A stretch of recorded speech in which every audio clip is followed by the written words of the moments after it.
Hi, welcome to Marts master directors show. Cinema എന്ന ആധുനിക കലാരൂപത്തിന് മജ്ജയും മാംസവും നൽകി ഇതിഹാസ തുല്യരായി മാറിയ ലോകത്തിലെ എമ്പാടുമുള്ള സിനിമാ സംവിധായകരെ കുറിച്ചുള്ള അല്ലെങ്കിൽ അവരുടെ സൃഷ്ടികളെ കുറിച്ചുള്ള വിശകലനം ചെയ്യുന്ന ഈ പരിപാടിയിലേക്ക് സ്വാഗതം.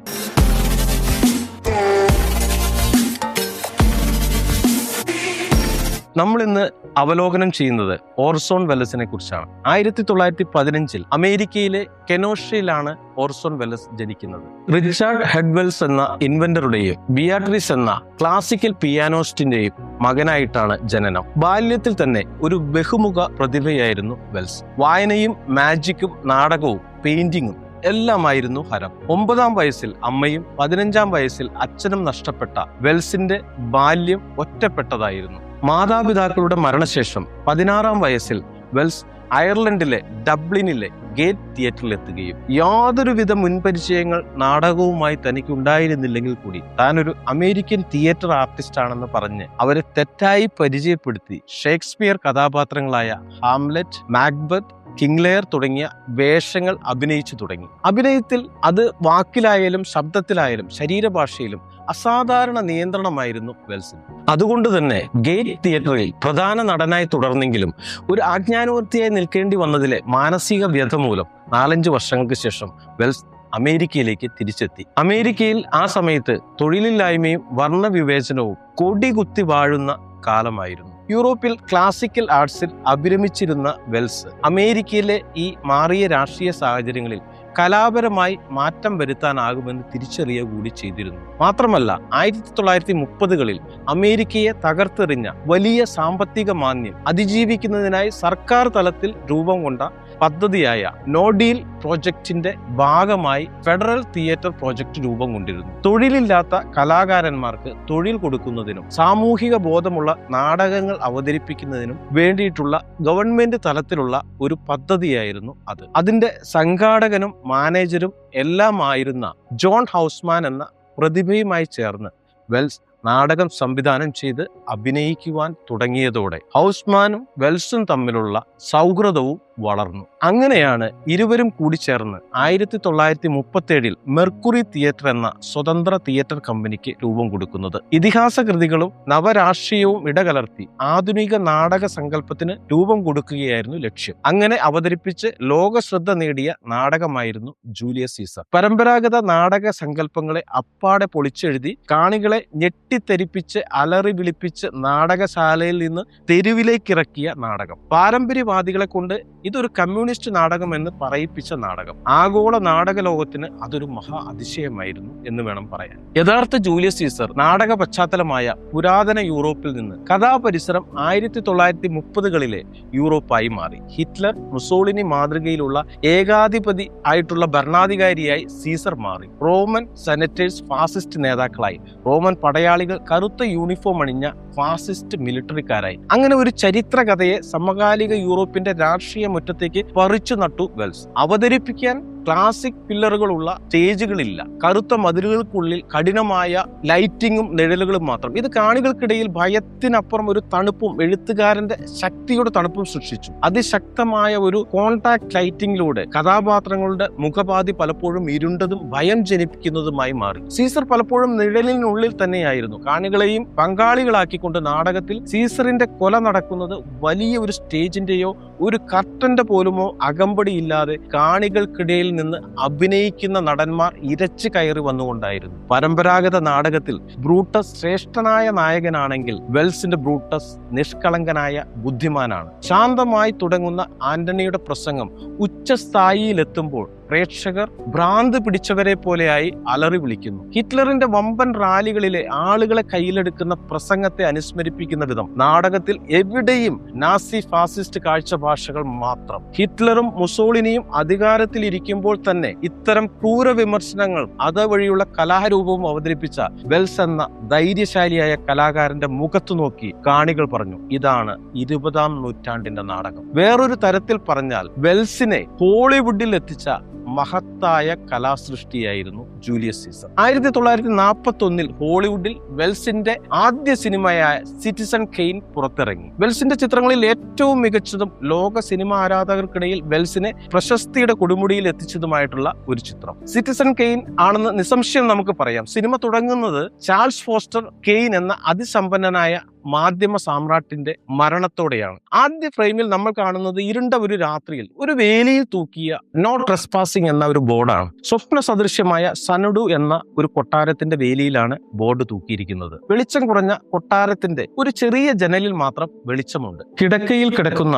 കെയ്നിന്റെ കയ്യിൽ ഒരു സ്നോബോൾ ഉണ്ട്. അവ്യക്തമല്ലെങ്കിലും അയാളുടെ ചുണ്ടിൽ നിന്ന് റോസ്ബഡ് എന്നൊരു വാക്ക് ഉതിർന്നു വീഴുന്നു. സാവധാനം സ്നോബോൾ കയ്യിൽ നിന്ന് വീണ് പൊട്ടുന്നു. അടുത്ത് നിന്ന നഴ്സിന് അവളുടെ മുഖം വിവർണമാകുന്നു. ആ വലിയ കൊട്ടാരത്തിന്റെ പശ്ചാത്തലത്തിൽ വളരെ നിശ്ചലമായ കെയ്നിന്റെ ചെറിയ മുഖം. ഭൂമിയിലെല്ലാം നേടിയ കെയ്നിന്റെ മരണം ഒരു വലിയ ഞെട്ടലും വാർത്തയുമാകുന്നു. അവസാനം പറഞ്ഞ റോസ്ബഡ് എന്ന വാക്കിന്റെ അർത്ഥം തേടി പത്രപ്രവർത്തകനായ തോംസൺ ഇറങ്ങുന്നതും പലരുടെയും കാഴ്ചപ്പാടുകളിൽ അയാളുടെ കഥ പറയുന്നതുമാണ് സിനിമ. തികച്ചും നോൺ ലീനിയർ രീതിയിൽ കഥ പറയുന്ന സിനിമ. കെയ്നിന്റെ ബാല്യത്തെക്കുറിച്ച് നമ്മൾ അറിയുന്നത് അയാളുടെ ഗാർഡിയനും ബാങ്കറുമായിരുന്ന താച്ചറുടെ ഡയറി തുറക്കുമ്പോൾ അയാളുടെ ഓർമ്മയിൽ അതുവഴിയായിട്ടാണ്. ബാല്യത്തിൽ കെയ്നിന്റെ അമ്മ അവനെ ഏൽപ്പിച്ചത് താച്ചറയായിരുന്നു. കെയ്നിന്റെ ബാല്യം യഥാർത്ഥത്തിൽ മൗനത്തിൽ നിറഞ്ഞ ഒരു വേദനയായിരുന്നു. മഞ്ഞിൽ കളിച്ചുകൊണ്ടിരിക്കുന്ന കുഞ്ഞു കെയ്ൻ. അകത്ത് ജനാലകൾക്കിപ്പുറം മദ്യപനും സാമ്പത്തിക അസ്ഥിരതയുള്ളവനുമായ ഭർത്താവിൽ നിന്ന് ഭാവിയെ കരുതി അവന്റെ ഗാർഡിയൻഷിപ്പ് താച്ചർക്ക് കൈമാറുന്ന ഡോക്യുമെന്റിൽ ഒപ്പിടുന്ന അമ്മ. കെയ്നിന്റെ കളിച്ചിരിയും ഫോർഗ്രൗണ്ടിൽ അവനെ കൈമാറ്റം ചെയ്യുന്ന ഡോക്യുമെന്റിൽ ഒപ്പിടുന്ന അമ്മയും ചേർന്ന് മനോഹരമായ ഒരു ഡീപ് ഫോക്കസ് ഷോട്ട്. അകത്തേക്ക് വരുന്ന കെയ്ൻ തന്റെ കയ്യിലിരുന്ന മഞ്ഞിൽ തെന്നിക്കളിക്കുന്ന സ്റ്റഡ് കൊണ്ട് താച്ചറിനെ അടിക്കുന്നു. കുഞ്ഞു ബാലനായ കെയ്നിന്റെ ആദ്യ പ്രതിഷേധം. വളർന്നു വലുതാകുന്ന കെയ്ൻ ഇൻക്യുറർ എന്ന പത്രസ്ഥാപനം വിലയ്ക്ക് വാങ്ങുന്നു. ജനങ്ങളുടെ ഭാഗത്ത് നിന്നുകൊണ്ട് പ്രവർത്തിക്കുമെന്ന് പ്രഖ്യാപിച്ചെങ്കിലും പതിയെ അധികാരദാഹിയായി മാറുന്ന കെയ്നിനെയാണ് നമ്മൾ കാണുന്നത്. അയാൾക്ക് ഒരിക്കലും ആദർശാധിഷ്ഠിതമായി ജനങ്ങളെ സ്നേഹിക്കുവാനാകുമായിരുന്നില്ല. മറിച്ച് അയാൾക്ക് വേണ്ടിയത് ജനങ്ങളുടെ ആരാധന മാത്രമായിരുന്നു. കെയ്ൻ എമിലി നോർട്ടൺ എന്ന ഒരു സ്ത്രീയെ വിവാഹം കഴിക്കുന്നു. ഒരു രാഷ്ട്രീയ കുടുംബത്തിൽ നിന്ന് വരുന്ന സ്ത്രീയായിരുന്നു എമിലി. കെയ്ൻ ഗവർണർ സ്ഥാനത്തേക്ക് വന്നപ്പോൾ പൊളിറ്റിക്കൽ സ്റ്റാറ്റസിന് വേണ്ടി ഒരു വിവാഹം. ഒരർത്ഥത്തിൽ അവരുടെ വിവാഹത്തിൽ പരസ്പരം പ്രണയമുണ്ടായത് തുടക്കത്തിൽ മാത്രമായിരുന്നു. പിന്നീട് അങ്ങോട്ട് കെയ്ൻ രാഷ്ട്രീയത്തിലും അതുപോലെ തന്നെ മാധ്യമരംഗത്തും തിരക്കായതോടെ എമിലി തീർത്തും ഒറ്റപ്പെടുന്നു. അവർ തമ്മിലുള്ള അകലം വർദ്ധിക്കുകയും അവൾ മൗനത്തിൽ തുടരുകയും ആ ദുഃഖത്തിൽ അഭയം തേടുകയും ചെയ്യുന്നു. അധികാരവും പ്രശസ്തിയും പൊതുജീവിതവുമാണ് കെയ്നിന് വലുതെന്ന് എമിലി മനസ്സിലാക്കുന്നു. അവൾ അവനെ മാറ്റാൻ ശ്രമിക്കുന്നില്ലെങ്കിലും അല്ലെങ്കിൽ ഇടയ്ക്കൊക്കെ ശ്രമിക്കുന്നുണ്ടെങ്കിൽ പോലും മാനസികമായി അവനിൽ നിന്ന് അകലുന്നുണ്ട്. അങ്ങനെ പൊതുജീവിതം ആഘോഷമാകുമ്പോഴും കെയ്നിന്റെ സ്വകാര്യ ജീവിതം ഏകാന്തത നിറഞ്ഞതായി തീർന്ന് അവസാനിക്കുന്നു. അധികാരം നേടിയ മനുഷ്യന്റെ ഏകാന്തതയുടെ കഥ പറഞ്ഞ സിനിമയായിരുന്നു ദ സിറ്റിസൺ കെയ്നെങ്കിൽ അധികാരം നഷ്ടപ്പെട്ട ഒരു കുടുംബത്തിന്റെ ശൂന്യതയുടെ കഥ പറഞ്ഞ സിനിമയായിരുന്നു 1942 വെൽസ് തന്നെ സംവിധാനം ചെയ്ത് പുറത്തിറക്കിയ ദ മാഗ്നിഫിഷ്യന്റ് ആംബേഴ്സൺസ് എന്ന ചിത്രം. 19-ാം നൂറ്റാണ്ടിന്റെ അവസാനം അമേരിക്കയിലെ ഒരു ചെറു പട്ടണത്തിൽ ആംബേഴ്സൺ കുടുംബം അതീവ സമ്പന്നരും സ്വാധീനശാലികളുമായിരുന്നു. മേജർ ആംബേഴ്സൺ ആണ് കുടുംബത്തിന്റെ സ്ഥാപകൻ. അദ്ദേഹത്തിന്റെ മകൾ ഇസബൽ, അവളുടെ മകൻ ജോർജ് മിനിഫർ ആംബേഴ്സണുമാണ് കുടുംബാംഗങ്ങൾ. ജോർജ് ബാല്യത്തിൽ തന്നെ അഹങ്കാരിയും സ്വാർത്ഥനുമായിട്ടാണ് വളരുന്നത്. ഈ കുട്ടിക്ക് ഒരിക്കൽ വലിയ ശിക്ഷ ലഭിക്കും എന്ന് പട്ടണവാസികളെ കൊണ്ടുപോലും പറയിക്കുന്ന തരത്തിലായിരുന്നു ജോർജിന്റെ ചെറുപ്പകാലത്തിലുള്ള ആളുകളുമായിട്ടുള്ള ഇടപെടലുകൾ. ഇസബൽ ചെറുപ്പത്തിൽ യൂജിൻ മോർഗനുമായി പ്രണയത്തിലായിരുന്നെങ്കിലും ഒരു സാമൂഹിക അപമാനത്തെ തുടർന്ന് അവൾ അവനെ ഉപേക്ഷിക്കുകയും വിൽബർ മിനിഫറിനെ വിവാഹം കഴിക്കുകയും ചെയ്യുന്നതിലൂടെ അവർക്ക് പിറന്ന മകനായിരുന്നു ജോർജ്. വർഷങ്ങൾക്ക് ശേഷം മേജർ ആംബേഴ്സണും വിൽബറും മരിച്ചു. ഇസബെല്ലും മകൻ ജോർജും മാത്രമാകുന്ന സമയത്ത് ഇസബെല്ലിന്റെ മുൻ കാമുകനായിരുന്ന യൂജിൻ മോർഗന്റെ പട്ടണത്തിലേക്കുള്ള തിരിച്ചുവരവ് ഇസബെല്ലുമായി ഉണ്ടായിരുന്ന തന്റെ പ്രണയം നഷ്ടപ്പെട്ടതിന് ശേഷം യൂജിൻ നാടുവിടുകയും ഓട്ടോമൊബൈൽ വ്യവസായത്തിൽ ഏർപ്പെട്ട് വലിയ വ്യവസായിയായി മാറുകയും ചെയ്തിരുന്നു. അയാളോടൊപ്പം മകൾ ലൂസി മോർഗനുമുണ്ട്. ജോർജും ലൂസിയും തമ്മിൽ പ്രണയത്തിലാവുന്നു. ഇതിനിടയിൽ തന്നെ ഇസബൽ തന്റെ മുൻ കാമുകനായ യൂജിനുമായി വീണ്ടും അടുപ്പത്തിലാവുകയും അവർ തമ്മിൽ വിവാഹം കഴിക്കുന്നതിനുള്ള തീരുമാനം തീരുമാനത്തിലെത്തുകയും ചെയ്യുന്നു. എന്നാൽ തനിക്ക് തന്റെ അമ്മയെ നഷ്ടപ്പെടുമോ എന്നുള്ള ഭയത്താൽ ജോർജ് ആ ബന്ധത്തെ ശക്തിയായി എതിർക്കുകയും യൂജിൻ ആ ബന്ധത്തിൽ നിന്ന് പിന്മാറുകയും ചെയ്യുന്നു. അതിന്റെ പരിണിത ഫലം എന്നോണം ജോർജും ലൂസിയും തമ്മിലുള്ള ബന്ധവും തകരുന്നു. ജോർജിന്റെ ഇഷ്ടത്തിന് കീഴടങ്ങി ബന്ധം അവസാനിപ്പിച്ച ഇസബൽ മാനസികമായി തകർന്ന് തന്റെ ആരോഗ്യം ക്ഷയിച്ച് ഒരു രോഗിയായി തീരുന്നു. യൂറോപ്പിലേക്കുള്ള ഒരു യാത്രയിൽ അവൾ മരണപ്പെടുകയും ചെയ്യുന്നു. പാരമ്പര്യ സ്വത്തിൽ അഭിരമിച്ച് ജീവിച്ചിരുന്ന ജോർജിന് കടന്നു വന്ന പുതുവ്യവസായമായ ഓട്ടോമൊബൈൽ ഇൻഡസ്ട്രിയോടൊക്കെ പരമപുച്ഛമായിരുന്നു. അത് മാത്രമല്ല, യാതൊരുവിധ പുരോഗമനങ്ങളും ഉൾക്കൊള്ളാനാകാത്ത ഒരു പഴഞ്ചൻ മനസ്സിന്റെ ഉടമയായിരുന്നു അയാൾ. മാത്രമല്ല, അത്തരം പൊതു സംവിധാനങ്ങളെയെല്ലാം അയാൾ പരിഹസിക്കുകയും ചെയ്യുന്നുണ്ട്. അന്നത്തെ കാലത്തെ ഇത്തരം വ്യവസായവൽക്കരണങ്ങളിലൂടെ അമേരിക്ക സാമ്പത്തിക ഭദ്രതയിലേക്ക് കുതിച്ചുകൊണ്ടിരിക്കുന്ന സമയത്ത് വരുമാന മാർഗങ്ങൾ ഒന്നുമില്ലാതിരുന്ന ആ ആംബേഴ്സൺ കുടുംബത്തിന്റെ സമ്പത്ത് ക്ഷയിച്ച് ജീവിത മാർഗത്തിനു വേണ്ടി തറവാട് വീട് വാടകയ്ക്ക് കൊടുക്കേണ്ടുന്ന അവസ്ഥ വരെ എത്തുന്നു. അതിന്റെ ഫലമായി ജോർജ് ഒരു സാധാരണ തൊഴിലാളിയായി മാറുകയും ചെയ്യുന്നു. ഒരിക്കൽ ജോർജ് ഒരു കാർ അപകടത്തിൽ ഗുരുതര പരിക്കേറ്റ് ആശുപത്രിയിലാവുമ്പോൾ യൂജിൻ മോർഗൻ അവനെ കാണാൻ അവിടെ എത്തുന്നു. പരമ്പരാഗത സ്വത്തിൽ അഭിരമിച്ച് നശിച്ചുവെന്ന ഒന്നുമില്ലായ്മയിൽ നിന്ന് വ്യവസായ ലോകം കെട്ടിപ്പടുത്തവൻ കാണാൻ വരുന്ന വളരെയധികം സിംബോളിക് ആയിട്ടുള്ള ഒരു രംഗം. ജോർജിന് കുറ്റബോധമുണ്ടാവുകയും അയാൾ യൂജിന്റെയും മറ്റുള്ളവരുടെയും സഹാനുഭൂതിക്കും അർഹനായി തീരുന്നതോടെയാണ് ചിത്രത്തിന്റെ അവസാനം. യഥാർത്ഥത്തിൽ ഇത് ഒരു കുടുംബത്തിന്റെ കഥയല്ല, എന്നാൽ ഒരു കാലഘട്ടത്തിന്റെ മരണകഥയാണ് എന്ന് വേണമെങ്കിൽ പറയാം. അല്ലെങ്കിൽ അഹങ്കാരവും മാറ്റവും തമ്മിലുള്ള ഒരു ഏറ്റുമുട്ടലാണെന്ന് പറയാം. നിർഭാഗ്യവശാൽ ഈ സിനിമയിൽ ഏകദേശം 43 മിനിറ്റ് ദൈർഘ്യമുള്ള രംഗങ്ങൾ നഷ്ടപ്പെട്ടു പോയിരുന്നു. എന്നാൽ ഈ അടുത്ത കാലത്ത് ഫാബിൾ സ്റ്റുഡിയോ ഷോറണ്ണർ എന്ന പ്ലാറ്റ്ഫോമിലൂടെ ആർട്ടിഫിഷ്യൽ ഇന്റലിജൻസിന്റെ സഹായത്തോടെ പുനർനിർമ്മിക്കുകയും ചിത്രത്തോട് കൂട്ടിച്ചേർക്കുകയും ചെയ്തു. അങ്ങനെ ചേർത്ത പല രംഗങ്ങൾ കൂടിയാണ് ജോർജ് ആശുപത്രിയിലാവുന്ന സമയത്ത് യൂജിൻ അയാളെ സന്ദർശിക്കുന്നതും ജോർജിന് കുറ്റബോധമുണ്ടാവുന്നതും മറ്റുള്ളവർക്ക് ജോർജിനോട് സഹാനുഭൂതി തോന്നുന്നതും എല്ലാം അത്തരത്തിൽ കൂട്ടിച്ചേർത്തതാണ്. മാത്രമല്ല, വെൽസിന്റെ സിനിമയിലെ ഏതാനും രംഗങ്ങളും ഫാബിൾ സ്റ്റുഡിയോ കൂട്ടിച്ചേർത്തു. ഉദാഹരണത്തിന് യൂജിനും ഇസബെല്ലയും തമ്മിൽ വിവാഹം വേണ്ടെന്ന് വെക്കുന്ന ദീർഘ സംഭാഷണ രംഗങ്ങൾ, അതുപോലെ ആംബേഴ്സൺ കുടുംബത്തിന്റെ തകർച്ചയെ തുടർന്ന് അത് വ്യക്തമായി പ്രതിഫലിപ്പിക്കുന്ന തരത്തിൽ പൊടി പിടിച്ച ഫർണിച്ചറുകളും ചിലന്തി വല പിടിച്ച മുറികളുടെയും അങ്ങനെയുള്ള എല്ലാ സീക്വൻസുകളും അങ്ങനെ തന്നെയാണ്. മറ്റൊന്ന്, ഇസബെല്ലിന്റെ മരണശേഷം അവളുടെ ഓർമ്മകളുമായി യൂജിന്റെ ഏകാന്ത ജീവിതം തുടങ്ങിയവ. തികച്ചും അക്കാദമിക് പർപ്പസിന് വേണ്ടിയാണ് ഫാബിൾ സ്റ്റുഡിയോ ഇത് ചെയ്തതെങ്കിലും ഇന്നും അവർക്കെതിരെ സിനിമാ പ്രേമികളുടെ അതിശക്തമായ വിമർശനങ്ങൾ തുടർന്നുകൊണ്ടിരിക്കുന്നു. 1958 പുറത്തിറങ്ങിയ വെൽസിന്റെ മറ്റൊരു മനോഹര ചിത്രമാണ് ടച്ച് ഓഫ് ഈവിൾ. തികച്ചും ഒരു കുറ്റാന്വേഷണ ചിത്രം. സിനിമ തുടങ്ങുന്നത് ചരിത്രത്തിലെ ഏറ്റവും പ്രശസ്തമായ 3 മിനിറ്റ് ദൈർഘ്യമുള്ള ഒരു ട്രാക്കിംഗ് ഷോട്ടിൽ നിന്നാണ്. ഒരു രാത്രിയിൽ ഒരു കാറിൽ ഒരാൾ ടൈം ബോംബ് സ്ഥാപിക്കുന്നു. കാർ മെക്സിക്കോ അമേരിക്ക ബോർഡറിലൂടെ നീങ്ങുമ്പോൾ ക്യാമറ വഴികളെയും കടകളെയും പിന്തുടരുന്നു. അതേസമയം മെക്സിക്കൻ നാർക്കോട്ടിക് ഇൻവെസ്റ്റിഗേറ്ററായ മിക്കവൽ വർഗാസും ഭാര്യ സൂസൻ വർഗാസും അതിലൂടെ കടന്നു പോകുന്നു. ബോർഡർ കടന്ന ഉടൻ കാർ പൊട്ടിത്തെറിക്കുകയും കാറിൽ ഉണ്ടായിരുന്ന ഒരു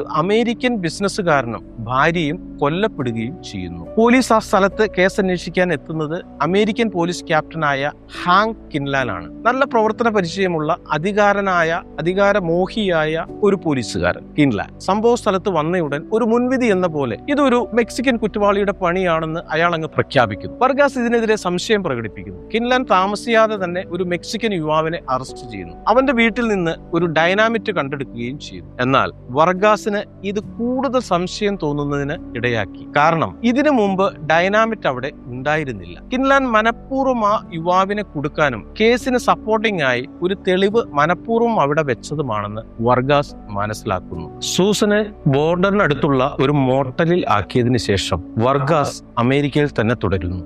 എന്നാൽ സൂസൻ താമസിക്കുന്ന മോട്ടലിൽ അങ്കിൾ ജോഗ്രാൻഡി എന്ന ഒരു ലോക്കൽ ക്രിമിനൽ ഉണ്ടായിരുന്നു. അയാൾക്ക് കിൻലാനുമായി മുൻ വിരോധമുണ്ട്. എന്നാൽ തന്നെയും കിൻലാനെ പോലെയുള്ള കറപ്റ്റഡ് ആയിട്ടുള്ള ഉദ്യോഗസ്ഥരാണ് കുറ്റവാളികൾക്ക് എന്നും പ്രിയമെന്ന അധോലോക അലിഖിത നിയമമാണ് ഇവിടെ പ്രാവർത്തികമാക്കുന്നത്. ഈ സമയം മനഃപൂർവമായ തെളിവ് നിർമ്മിക്കൽ കുറ്റകരമായതിനാൽ കിൻലാനെതിരെ ആക്ഷേപമുയർത്തി വർഗാസ് അതിനെ നേരിടുന്നു. അതുകൊണ്ട് വർഗാസ് വീഴേണ്ടത് കിൻലാന്റെ ആവശ്യമായി മാറിയതിനാൽ അയാൾ ഗ്രാൻഡിയെ ഉപയോഗിച്ച് സൂസനെതിരെ പ്രവർത്തിപ്പിക്കുന്നു. അങ്കിൾ ജോ ഗ്രാൻഡി സൂസന് മയക്കുമരുന്ന് നൽകി നഗ്നയാക്കി മയക്കുമരുന്ന് കുപ്പികൾ ചുറ്റിലുമിട്ട് പോലീസിനെ വിളിച്ച് അവളെ പിടിപ്പിക്കുന്നു. സൂസനെ മയക്കുമരുന്ന് കള്ളക്കടത്തിന്റെ കണ്ണിയാക്കി ചിത്രീകരിച്ച് അതുവഴി വർഗാസിന്റെ മനോധൈര്യം തകർത്ത് കിൻലാനെതിരെ വന്ന ആരോപണങ്ങളിൽ നിന്ന് തടിയൂരുകയാണ് അവരുടെ ലക്ഷ്യം. പോലീസ് എത്തി സൂസനെ അറസ്റ്റ് ചെയ്യുന്നു. വർഗാസിന് മനസ്സിലാകുന്നു കിൻലാന്റെ ബുദ്ധിയാണ് ഇതിന് പിന്നിലെന്ന്. അയാൾ തളർന്നിരിക്കാൻ ഒരുക്കമല്ലായിരുന്നു.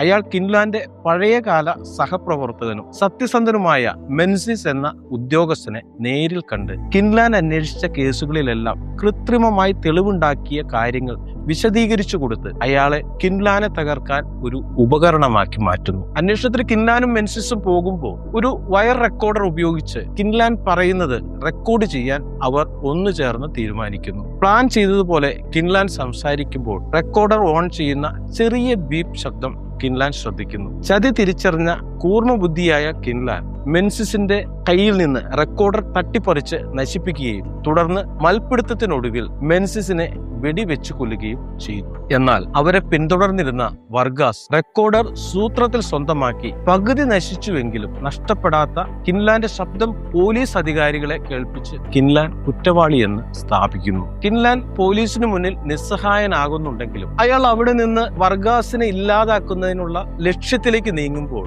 പോലീസ് അയാളെ പിന്തുടരുന്നു. ഒരു നിർണായക ഘട്ടത്തിൽ പോലീസിന്റെ വെടിയേറ്റ് കിൻലാൻ ചതുപ്പിലേക്ക് വീണ് മരിക്കുന്നു. സൂസൻ വർഗാസ് നിരപരാധിയാണെന്ന് പിന്നീട് തെളിഞ്ഞ് വർഗാസിനോടൊപ്പം ചേരുന്നതോടെയാണ് ചിത്രം അവസാനിക്കുന്നത്. അധികാരം നിയമം കയ്യിലെടുക്കുമ്പോൾ നീതി ഏത് ചെകുത്താൻ വഴിയെയും നടപ്പിലാക്കിയേ തീരൂ എന്ന പ്രഖ്യാപനം നടത്തുന്ന ചിത്രമാണ് ടച്ച് ഓഫ് ഈവിൾ എന്ന ചിത്രം. വെൽസിന്റെ ചിത്രങ്ങളിലെ സുപ്രധാന കഥാപാത്രങ്ങളിൽ പൊതുവായി മുഴച്ചു നിൽക്കുന്ന വികാരം നഷ്ടബോധം തന്നെയാണ്. എത്ര ഹീറോയിക് ഇമേജ് ഉള്ള കഥാപാത്രങ്ങളാണെങ്കിലും സിനിമയുടെ മുഴുവനായും അവരുടെ ജീവിതത്തിലെ അർത്ഥമില്ലായ്മയും പ്രിയപ്പെട്ടതെന്തോ നഷ്ടപ്പെട്ട മാനസിക വികാരവും തന്മയത്വമായി വിചാര വികാരങ്ങളിൽ സന്നിവേശിപ്പിക്കുന്നതാണ് വെൽസ് എന്ന സംവിധായകന്റെ മികവ്. ഒരുപക്ഷെ മനുഷ്യ മനസ്സിന്റെ നേർത്ത വികാരങ്ങളെ പോലും ഇഴപിളർന്ന് പരിശോധിക്കുന്ന നാടക തിരക്കഥയും അവതരണ രീതികളും സിനിമ വെൽസിന്റെ മനസ്സിൽ വേരുറപ്പിച്ചതിന്റെ ആകെ തുകയായിരുന്നിരിക്കണം അദ്ദേഹത്തിന് സിനിമയിലൂടെയും ഇത് പ്രാവർത്തികമാക്കാനായത്. അദ്ദേഹത്തിന്റെ സിനിമകളിൽ പലതും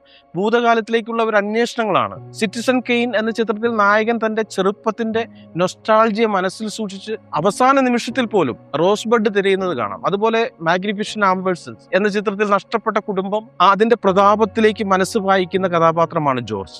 ഇതിവൃത്തത്തിൽ മാത്രമല്ല ചിത്രീകരണ രീതിയിലും വിപ്ലവം തീർത്ത സംവിധായകനായിരുന്നു വെൽസ്. ഒറ്റ ഫ്രെയിമിൽ തന്നെ ഫോർഗ്രൗണ്ടും ബാക്ക്ഗ്രൗണ്ടും രണ്ടിലും കഥാപാത്രങ്ങളുടെ പ്രകടനവും വ്യക്തമായി കാണിക്കുന്ന ഡീപ്പ് ഫോക്കസ് ഷോട്ടുകൾ അദ്ദേഹത്തിന്റെ ചിത്രങ്ങളിലെ പ്രത്യേകതയാണ്. അധികാരം കൈയാളുന്ന കഥാപാത്രങ്ങളുടെ ചിത്രീകരണ വേളയിൽ അധികവും ലോ ആംഗിൾ ഷോട്ടുകൾ ഉപയോഗിക്കുന്നതിനാൽ അവരുടെ ഔന്നത്യം കൃത്യമായി പ്രേക്ഷകരിലെത്തിക്കാൻ അദ്ദേഹത്തിന് ആയിട്ടുണ്ട്. അതൊരു സത്യമായി ഇന്നും നിലനിൽക്കുന്നു. സത്യം ഒരിക്കലും ഒറ്റ കാഴ്ചപ്പാട് മാത്രമല്ല എന്നുള്ള തന്റെ അടിസ്ഥാന വിശ്വാസത്തിന്റെ ഉദാഹരണങ്ങളായി തന്നെയാണ് non linear story telling, flash back, fragmented story telling തുടങ്ങിയ ആഖ്യാന രീതികൾ അതിസമൃദ്ധമായി തന്റെ ചിത്രങ്ങളിൽ അദ്ദേഹം ഉപയോഗിച്ചത്. അതുപോലെ തന്നെ അദ്ദേഹത്തിന്റെ ചിത്രങ്ങളുടെ മറ്റൊരു പ്രത്യേകതയാണ് ശബ്ദവിന്യാസത്തിന്റെ സമർത്ഥമായ സന്നിവേശം. എക്കോയും സൈലൻസും ഓഫ് സ്ക്രീൻ സൗണ്ടും നിശബ്ദതയും കൃത്യമായ സമയക്രമങ്ങളിൽ കാഴ്ചയ്ക്കൊപ്പം ഇഴപാകിയെടുക്കുന്ന രീതിയിൽ അവതരിപ്പിക്കുന്നതിലുള്ള അദ്ദേഹത്തിന്റെ സാമർഥ്യം തന്നെയാണ് മനോഹരമായ ചിത്രങ്ങൾ ഒരുക്കാൻ അദ്ദേഹത്തിന്